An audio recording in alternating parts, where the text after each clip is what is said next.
Hey guys, Ellie and Megan here. And Bluey. You want to show Bluey back there? What's he doing right now? He's actually being calm. He's being calm. Bluey! What a good doggy. Hi, buddy. Yeah, we have our Bluey in the back of the car with us. And I'm just going to get right to the point, you guys. I wish I had better news. And I wish I had a better reason for having him in the car with us. This isn't just a vet trip or just a fun little car ride like I'd rather it be. Unfortunately, we had to make the difficult choice to surrender Bluey to a different home. We've tried to work with him this past week plus, however long it's been, and unfortunately, despite our best efforts, I think we've gotten to a point where I just don't think he's going to be a good fit for us or for our farm. I think that his behavioral issues are presenting a present danger for the other babies that we have over there, and so that's kind of the moment when you know that you have to pull the plug on an operation and try to find somewhere else for him to go. And we love him, though. He's still a really good dog. I'm confident. I have the utmost confidence he'll find a really good home. The place we're taking him to is called East Texas Hoof and Paw Animal Rescue. If y'all want to look them up, they have social media pages on Facebook and whatnot. And guys, they're the best there is. I've looked at their content. I've seen what they do. I'll have another video coming out after this of us actually being there and their owner telling you all about what they do. But they're the best there is. They rescue mostly dogs, but also other animals like cats. It says hoof as well in their name, so probably pigs or horses or something like that with hooves. But they do really, really good work. I'll let her tell most of the details, but to summarize, well, for one, my dad has actually done business with them before too. I think my dad has surrendered a few dogs to them as well, what they told me. And also up north in other states, the animal stray crisis or whatever you want to call it is not nearly as bad as it is down here in Texas. I mean, you drive on the side of the roads and see a lot of stray dogs, a lot of roadkill, unfortunately, and whatnot. And I know that in times that I've been to other states, just driving along, you don't see that nearly as much. And so one thing these guys do that's really good is they get the animals from here in bad situations, and some of them even in not so bad situations like Bluey, and they'll have an intricate application process for anybody that wants to adopt, just to make for sure that these pets go to a good home, and they'll even transport them up north or to other states. I could totally see how there is some backwoods farmer in Wisconsin or Alabama or Minnesota, somewhere that's just dying to have a companion loyal dog, and I think Bluey will serve a great purpose for him. I know also for Meg and for some of the viewers, it was kind of a letdown because the thought was like, I thought this was like God's plan, like God's divine timing that Bluey came to us. And I sit there and think to myself, like, yeah, I kind of felt that way a little bit too. But at the same time, just because he didn't work out with us, it doesn't mean that it wasn't part of God's divine timing. Him coming to us for the week plus that he was here could have been a necessary step for him to find his true forever owner that needs him and that he needs as well.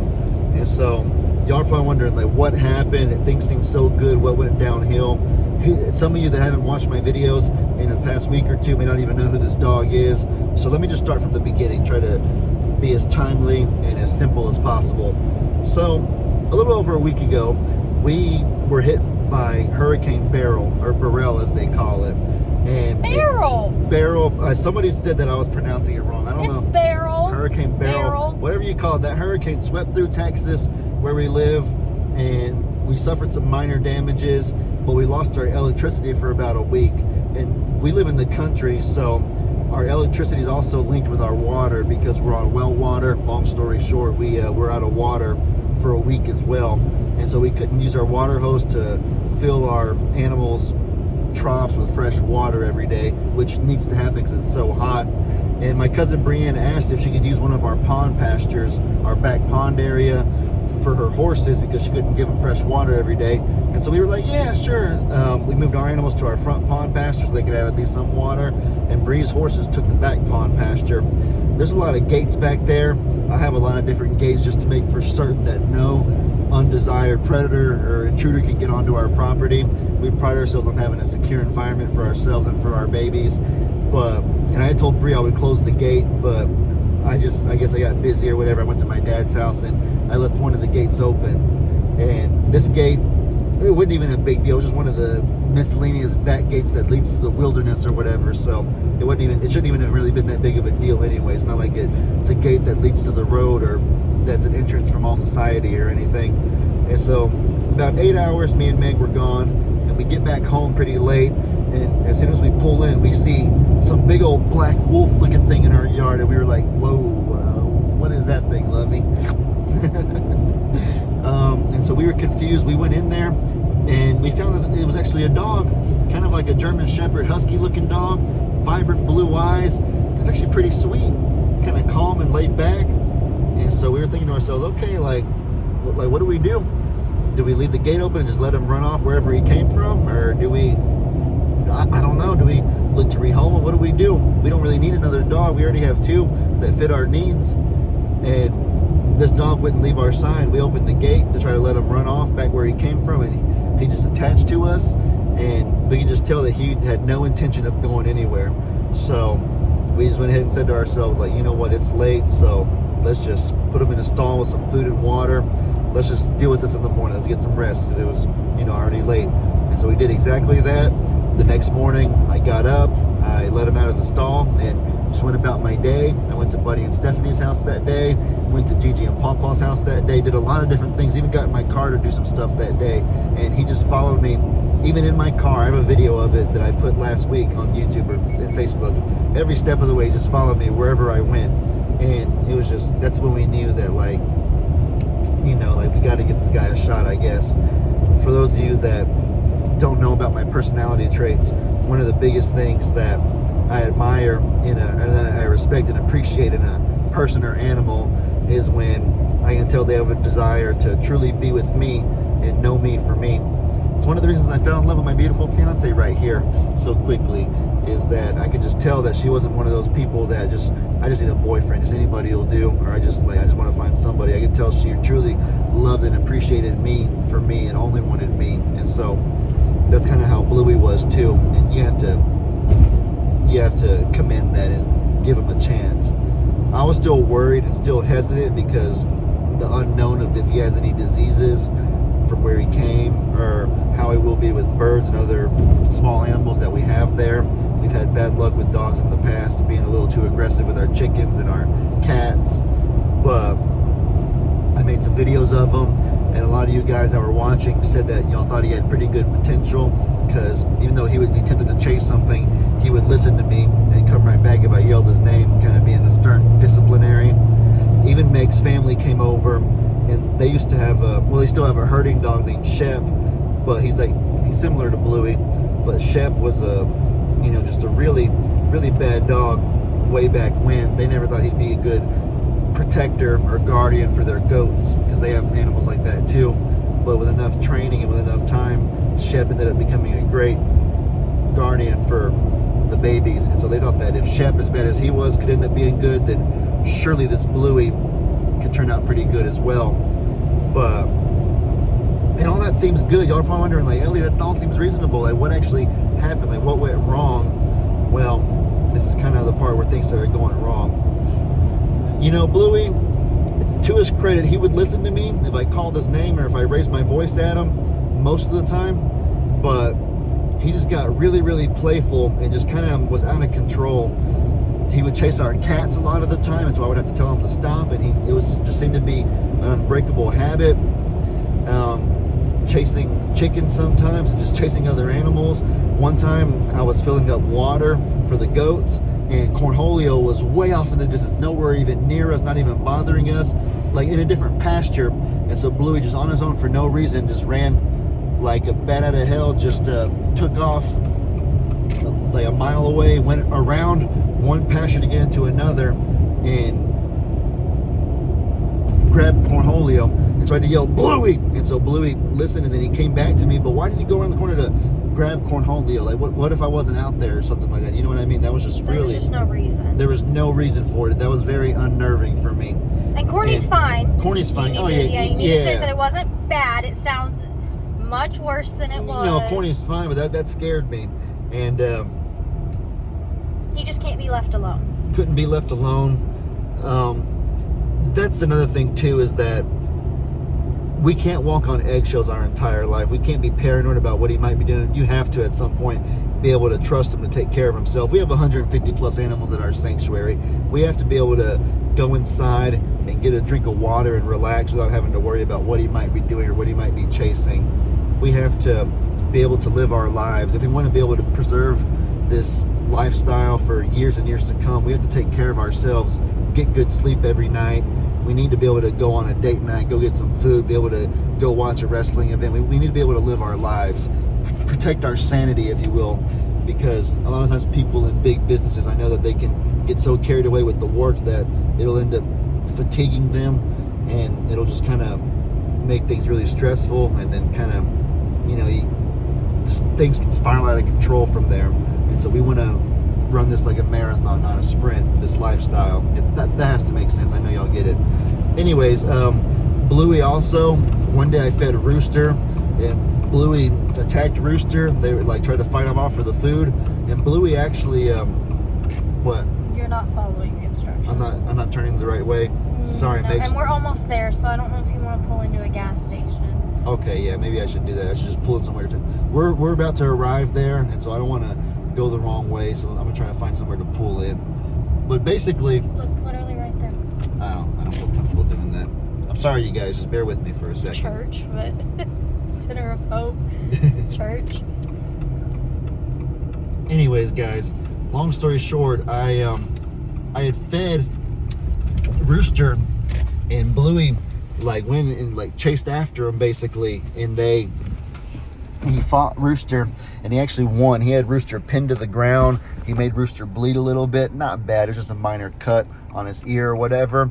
But to see Bluey be that aggressive trying to fight Rooster like that, it just kind of, it hurt me, because Rooster's our dog. We love him. Rooster is our good boy that Uncle Billy, Meg's uncle, trusted us with. And so Rooster's fine. Don't worry. It was just a minor. I probably sound dramatic. Bluey didn't hospitalize him or anything. But just seeing him fighting and being so aggressive with Rooster just kind of, it just didn't feel good. It wasn't good to see. I'm trying to think what else happened that was chasing the other animals and stuff. That was with the goats. Yeah, when we let him into the pasture, he would run after the goats and just chase them in all directions uncontrollably. Usually a herding dog, they have to kind of be under control, and they need to have a direction that they want the goats to go. They need to be able to herd them in a general direction, and also they need to listen for their owner to give them the command. They can't just go on their own doing stuff. I don't have to tell you guys why that would be so bad. And so Bluey, I just hate to say it, but he was just out of control. He was just chasing him, just to chase him in any which direction. And he would get so excited that even when I would yell at him to stop, he sometimes wouldn't stop. It made our fainting goats pass out and faint. The goats were afraid of him. Ryan, Toulouse, and Tula, my flood babies, were afraid of him and stuff like that. And we tried to be patient, because I know that training dogs takes time. And so we tried to bear with it and tried to maybe not put him in the pasture.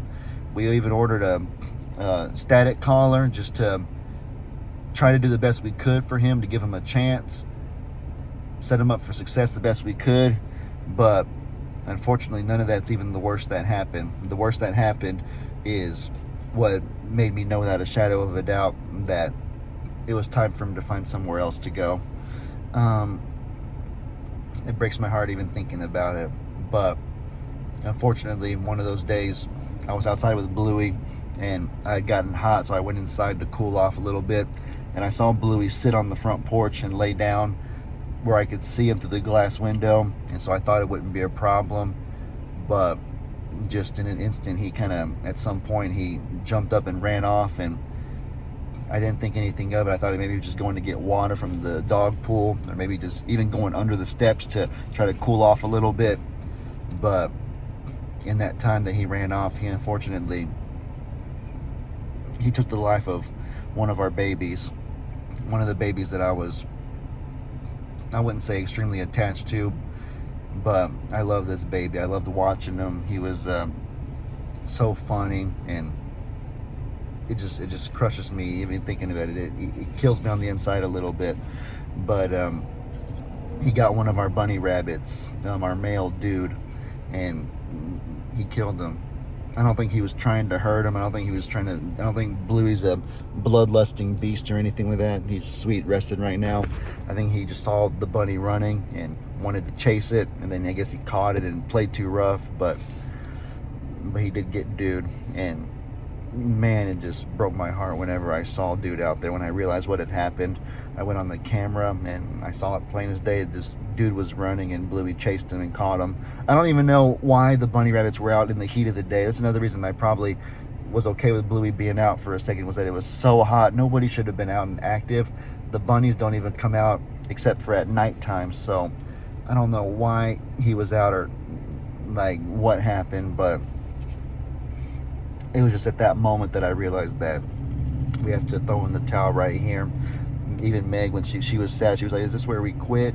And I just kind of, I guess, nodded my head and was like, well, we're not quitting. We did the best we could, but we have to do what's best for our 150 plus animals. We have a lot of animals out there that we're responsible for and that we want to take care of. We want to feel safe and happy. And I just feel like we're at the point with Bluey now where that's not going to be the case.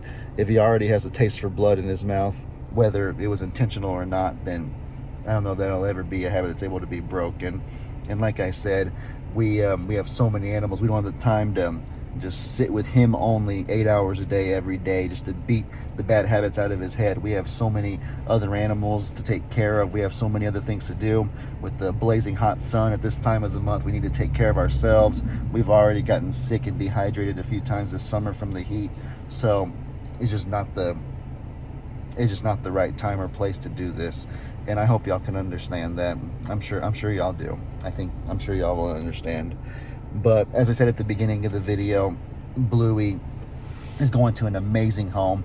In my next video, I'll talk about our experience at East Texas Hoof and Paw Animal Rescue. If y'all want to look them up, I'll let the owner, we're about to be there, so I'll make a video of what their property's like, and I'll show you all about what they do. And you never know, maybe even one of you could adopt Bluey from that place if y'all wanted to. It don't matter what state you live in. Wouldn't that be a crazy twist of fate if one of our viewers ended up adopting Bluey?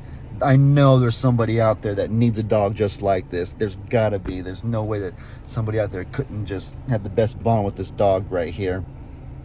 And so that's kind of, that about sums it all up. But we don't have any ill will towards them. We know that it's a dog's instinct. It's kind of just what they do. We don't know where he came from or what he's been through before, and so we just want to make sure that he still feels loved and give him the best home possible. I just hate that. I just keep beating myself up. I feel guilty, and just that it took what it took for us to realize that. But we're not perfect. I'm not perfect. Nobody is, and we'll learn and we'll be better from this. And I feel proud of ourselves because I feel like every time we've made a mistake or done something wrong, we've learned and got better, not let it happen twice. And so that's what we're going to do, the best that we can. But anything else that I'm forgetting? I think that about sums it all up. It's a really hard situation. It is. It is a difficult situation. Keep your comments kind. Yeah. If you can't be kind, don't say anything at all. We love you guys. We appreciate y'all. I hope you all have an incredibly blessed rest of your day. And as I always say, your boy Ellie out.